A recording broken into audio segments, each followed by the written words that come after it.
رسول پاک صلی اللہ علیہ وسلم کے دنیا میں مبعوث ہونے سے پہلے دو قبیلے تھے، ایک قبیلہ بنو بکر، ایک بنو تغلب۔ ایک قبیلے والوں کی اونٹنی دوسرے قبیلے کے باغ میں چلی گئی۔ باغ والا دیکھ رہا کہ اونٹنی آ رہی، اور آ کے اس نے درخت کے پتے کھانے شروع کر دیے۔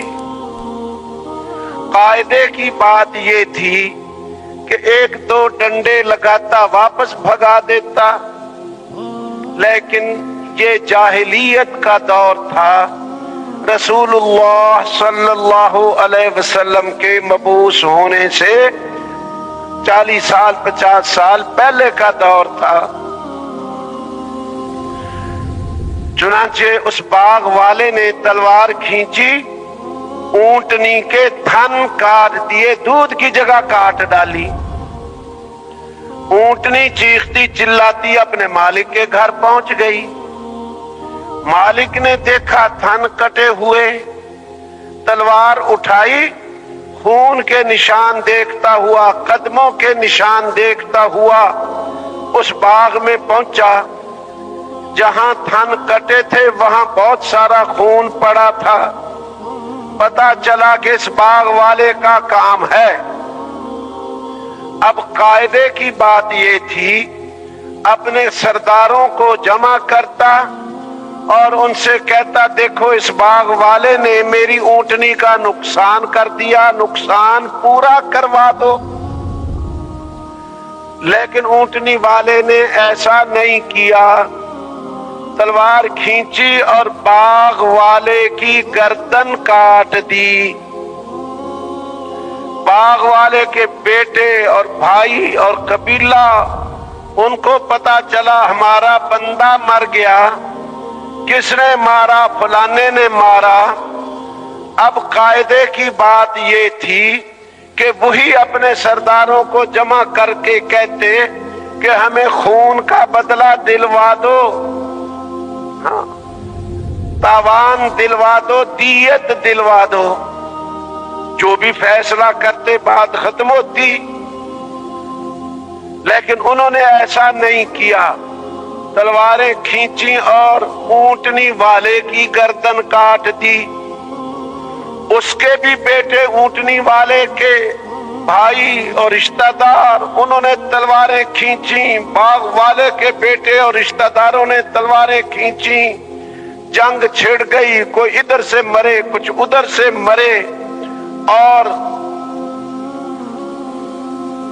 ایک قبیلہ ہار گیا، ایک جیت گیا۔ جو ہار گیا اس نے سال یا 6 مہینے چپ کے ہتھیار جمع کیے، اپنے ساتھ اور قبیلوں کو شامل کیا اور دوسرے قبیلے پہ حملہ۔ پھر انہوں نے چپ کے ہتھیار جمع کیے، اپنی قوت بنا کے ان پہ حملہ۔ 40 برس تک جنگ جاری رہی۔ حرب بسوس اس جنگ کا نام تھا، سارے عرب میں پھیل چکی۔ ان حالات میں جناب رسول پاک صلی اللہ علیہ وسلم مبعوث ہوئے۔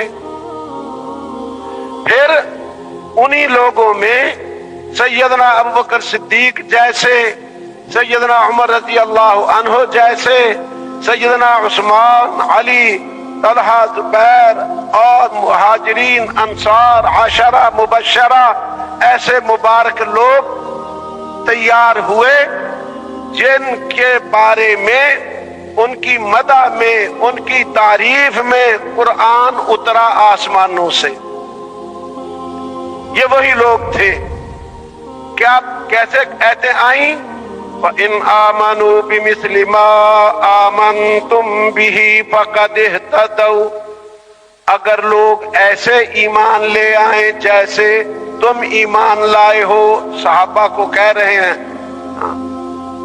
بِمِثْلِ مَا آمَنْتُمْ، جیسے میرے نبی کے صحابہ تم ایمان لائے ہو، اگر لوگ ایسے ایمان لے آئیں تو یقیناً ہدایت پا جائیں، فقد اہتدوا، یہ ان کے ایمان پہ قرآن اتر رہا۔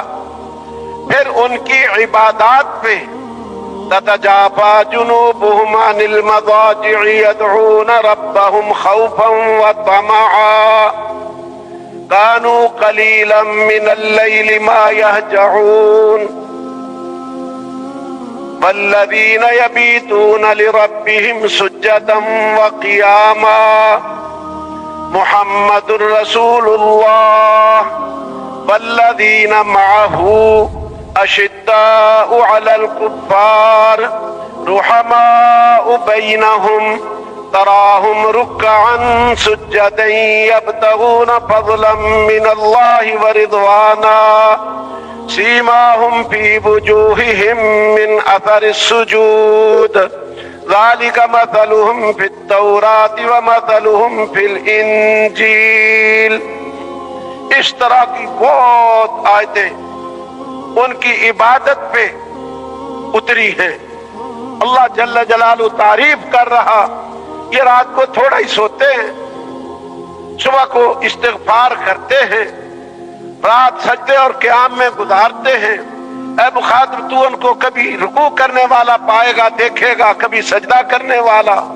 تو یوں آیتیں ان کی عبادات پہ نازل ہوئی، انہی کے اخلاق کے بارے میں آیتیں نازل ہوئی۔ یؤثرون علی انفسہم ولو کان بہم خصاصہ، خود حاجت مند ہے، اپنی حاجت قربان کر رہا اور دوسروں کی حاجتیں پوری کر رہا۔ وَيُطْعِمُونَ الطَّعَامَ عَلَى حُبِّهِ مِسْكِينًا وَيَتِيمًا وَأَسِيرًا، کھانا کھلاتے ہیں اللہ کی رضا کے لیے یتیم، مسکین، قیدی کو۔ تو یوں ان کے اخلاق کے بارے میں قرآن اتارا جا رہا ہے۔ تو دیکھنے والی بات یہ ہے، ان حالات سے ان حالات پہ امت کیسے آئی، یہ ہے دیکھنا۔ دیکھنے والی بات یہ ہے، جب رسول پاک صلی اللہ علیہ وسلم پہ شروع میں پہلی وحی آئی، آپ اکیلے تھے۔ یہ باتیں دھیان سے سننی ہیں، ہاں دھیان سے سننی ہیں۔ ہم ایک کام کے لیے آئے ہیں، ایک محنت سیکھنے کے لیے آئے ہیں، ہمارے سامنے ایک مقصد ہے۔ ہم ساری انسانیت میں ایک تبدیلی لانا چاہتے ہیں۔ کون سی تبدیلی؟ جو امام الانبیاء، حبیب خدا حضرت محمد مصطفیٰ صلی اللہ علیہ وسلم لائے تھے، اور وہ تبدیلی والے احکام امت کو دے کے گئے۔ اور یہ پہلے عرض کر دیا، تبدیلی اللہ ہی لاویں گے، فاعل حقیقی اللہ پاک کی ذات ہے، ہاں قوت تقدیر اللہ پاک کی ہے۔ ہم تو اللہ سے مانگیں گے اور وہ طریقہ اختیار کریں گے جو رسول اللہ صلی اللہ علیہ وسلم نے اختیار فرمایا۔ ہماری بنیادیں جو ہیں ان میں ایک یہ بات ہے، ہم محنت میں رسول پاک صلی اللہ علیہ وسلم کا مبارک طریقہ زندہ کرنا چاہتے ہیں۔ فقط محنت نہیں، اچھی طرح سننا ہے، فقط محنت نہیں، محنت پچھلی 14 صدیاں ساری ہوتی چلی آئی ہے، پھر یہ بے دینی کیوں آ گئی؟ پچھلی صدی 13ویں صدی، 12ویں، 11ویں، 10ویں، 9ویں، 8ویں سب محنت ہوتی آئی ہے۔ اگر محنت بیچ میں بالکل رک جاتی تو ہم تک کیسے بات پہنچتی؟